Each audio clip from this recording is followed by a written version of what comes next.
So what's going on, everybody? It's a lovely Saturday morning, and it's raining here. It's phenomenal. I wanted to go over. I know in a lot of my videos, I say I trade for the closing price, which I do a lot of the times. But there's a lot more factors that go into that trade than me just saying I think the stock's gonna go. I think the stock's gonna get crushed. I guess, for instance, because I do say that in a lot of videos. A lot of things that I do is support, resistance, and price channels. What I mean by that is, you're probably wondering, why does he have all this goofy boxes on the screen? Well, in my crazy brain, this is how I proceed where the price action's going: support, resistance, and price channels. And if I think the stock's going to close weak, okay, I'm going to judge it off of, okay, I think it's going to close weak. Now, if it says, no, I'm going to close strong, well, obviously the price channel and everything's going to show me that it's going to close strong. So I better get out of the trade. But I like to have a train of thought in the back of my mind where I think the price action should be getting by the end of the day. Doesn't mean it can't switch. Doesn't mean, penny stocks can do whatever they want. I try to put all the odds in my favor. So if I'm short biased, if I'm long biased, you have to think outside the box. And this is how I'm really going to show you guys how I break down each trade. So let's take, for instance, okay, CLVS. This was just on Friday, okay? So say I'm a short trader, right? And I'm thinking, okay, I look at the past history. This stock's known for closing weak when it gaps up or when it spikes up. Okay, I'm going to be like, all right, let's just go into a 3-day time frame here. So right here, I'm going to be like, okay, well, pre-market, there's a high of, let's say, 451. So if it breaks 451, whatever, I'm going to short the stock. Well, right at the get-go, you can tell the buyers come in, and then it just gets crushed. But what I see in my brain is this. I look at the past day. So if you can look at the past day, let's just say CLVS, this white box represents major support. So there's major support between the 440s and the 450s. That's major support. So right here's a complete fake out. It cracks below major support, and you have to wait. This is the thing, is I've been learning to be a lot more patient. So you have to wait for that pullback and then see how it comes back up. And now that was just a complete fake out. So your major support's still right here. So once this holds, the only place it can go is up, right? So right here, okay, we break high of day. And obviously, some people have this strategy. They'll trade the high of day breakout, and they'll buy right up here, this 465. And you can tell right here it has a fake out, and then it keeps ramping up. Sorry about that. So that's some people's strategy. They buy the high of day. But my strategy is this right here. Major support, 440, 450. If it can't break that, it only goes up. So right here, you got another major support, this $5 range. And I'm not saying you have to be exact, but, this is just a price channel. All right. I'm going to break down these price channels over here. So as long as this $5 holds as support, it's only going to go up. So today, right here's the trade I would be looking at. So if I'm a short bias trader, I would say, okay, the stock closed strong. Well, and then in the morning it had a gap down. But in the back of your mind, you can't just say, okay, it has a gap down. I know the stock's for closing week. I'm just going to short it and hold it. That's not how I think. My brain tells me, okay, there's major support right here at this $5 range. If we do not crack this $5 range, where are we going to go? We're only going up. So you're going to go to test a high of day, and then it breaks high of day, fakes out all the longs, and then the shorts come in thinking, okay, I'm going to short the stock because now it's going to get crushed. And then they short it. Well, look at this, 535. You're making higher support. So where this gray box is, this is just a price channel in my eyes. So all I mean by price channel is major support and major resistance. So if you look at this 540 to 589, let's just call it about 50 cents. You know, it has a 50-cent pullback. So you got higher support. It comes to retest this high, and it doesn't, so it has a pullback. So if it can't break this high, where's it going to go? It's coming back to support. Once again, I retest, can't, so it comes back to support. Now you're making higher support. So right here in my eyes, this price channel is telling me until it breaks 540 and holds under 540, it's still going higher. It's going to retest this high. So it comes up. Now we break out of this price channel right here. It breaks high of day. It comes up and it makes a new support channel. Support and resistance. This is confusing. I understand, but this is how I think. I'm just trying to show you that I don't just trade for the closing price. I actually trade. There's a lot of factors that go in the trade that I'm set up. I look at price channels and I look at support and resistance. That's going to tell me where the price is headed. So right here makes a high of 648. We'll just draw a line, 648. It comes back down. Once again, if you look at this, 50-cent pullback, 647 to damn near 6. 50-cent pullback. This right here is telling me, okay, the price channel is about 50-60 cents. So it comes back, and now your new support, call it 6 to 648. Comes back down. Right here, it's going to retest this high. Once again, pulls back, retest, pulls back, retest, and now right here is this channel. So it's either going to do one or two things. It's either going to break out of that channel to the high side, or it's going to break lower to the low side.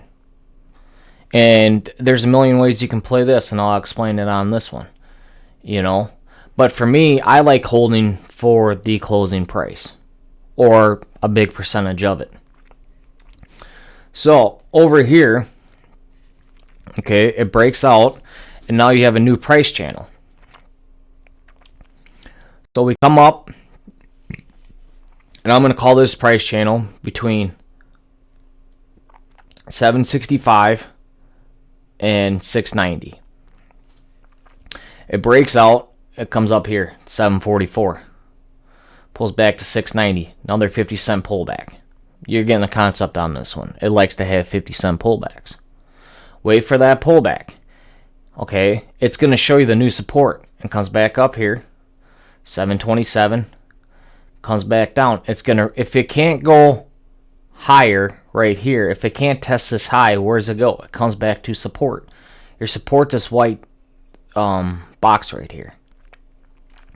So once it comes back and tests it, if it does not break this major support in the 690s, where is it gonna go? It's going up. So now we set all the way up to 770. And now we come back down. If we do not break 690, where does this stock go? It goes back to 760. If 760 doesn't crack, where does it go? It goes back to 690. The gray boxes are the price channels. That's all it is. The white boxes is your major support until it cracks 690 and shows that 690 is a resistance. It's support. So if I'm going to trade this and I'm saying, okay, I'm a short seller, and I see this gap down, which is another strategy I like to use. I see a gap down, okay, the stock's going to get crushed. Well, right out the get-go, when the stock spikes and comes back, and you're making a higher support right at this 540 level, and it's higher than your old support, which is at 514. In my eyes, it tells me if it can't break below that, if it can't break below 515, where does it go? It can only go up because it's making higher support.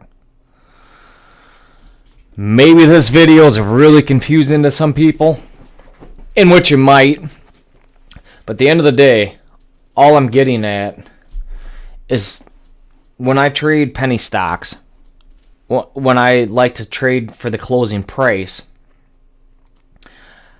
I like to put all odds in my favor. So if I'm a short biased, which I typically am, I will go long on stocks. But the biggest thing with penny stocks that I found out is its price channels, support and resistance, and where do you think the price is where do you think it's gonna go? All that's doing is telling myself is I have a plan for this stock. If you do not have a plan, what you're gonna do trading, I will guarantee you this: you will blow your account up, and you will get crushed. That's the biggest thing. And patience. I cannot emphasize that enough. Patience, patience, patience. Like right here, okay? 8:30 to time this finally broke was 10:42. So you're talking an hour and a half. If you're a long bias trader or short bias trader, you literally had to wait for that move. If you're a long bias trader and you use my style, you would have bought on this first pullback at 535, and that would have been your stop. Okay, 535, I'm going to buy here, whatever, I'm going to buy at 540 because that's the previous day close.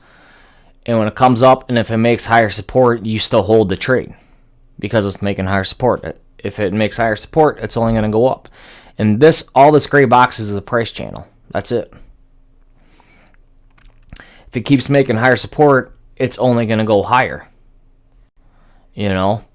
So all I'm getting at the end of this is where I have like these white boxes, that's major support, major support, major support, and major support.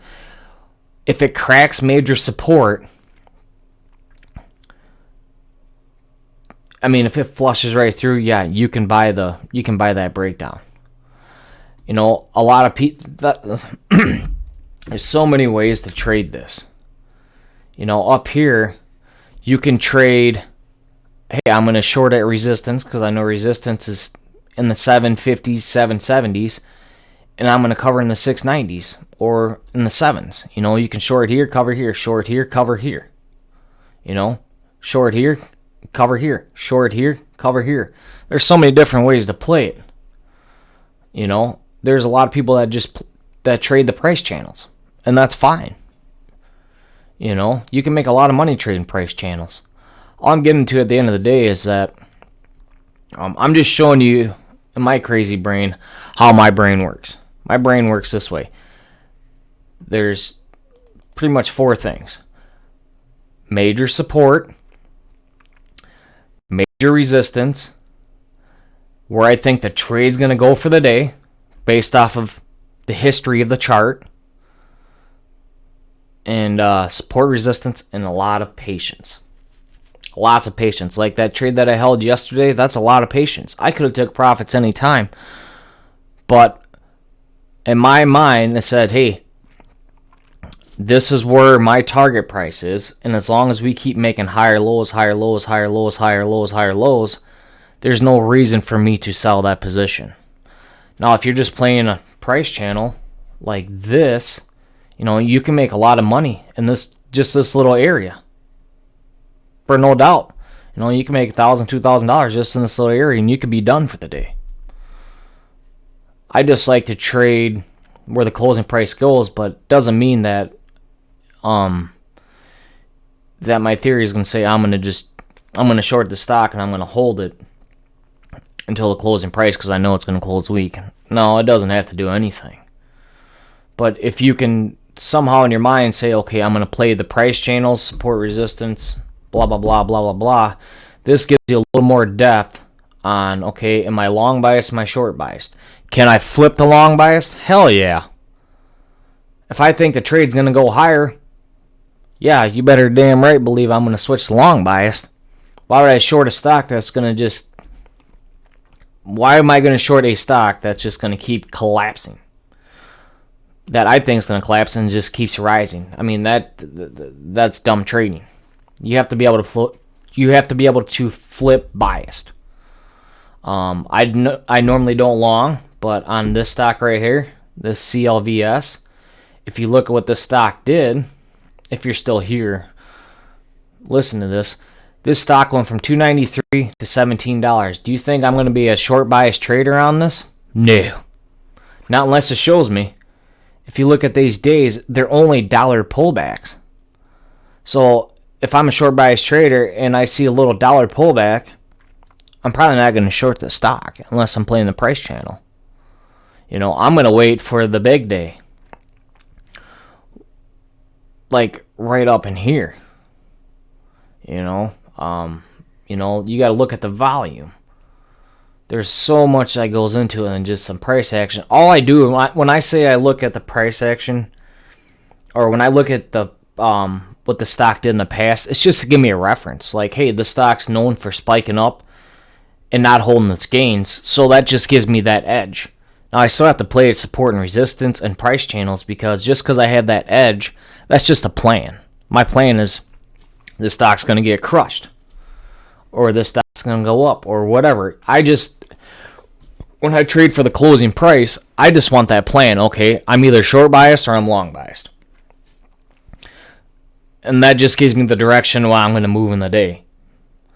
So, hopefully this video sums it up for you guys. I know it's super long. Even if you made it to the end, I'll be impressed. But it's just something I wanted to put out there to show everybody how I trade. I don't just trade for the closing price. I do. It has a big factor in it, but like I say, the gray boxes and the white boxes. The gray boxes is your major channels, and the white boxes is major support. You know, you have to be patient with shorting or long in a stock. But I thought I'd put this video out there to go in a little more depth on how I actually see the trades that I'm in. So, till next time, traders, if you made it through the whole video, hell yeah. If you didn't, well, it is what it is. Peace out.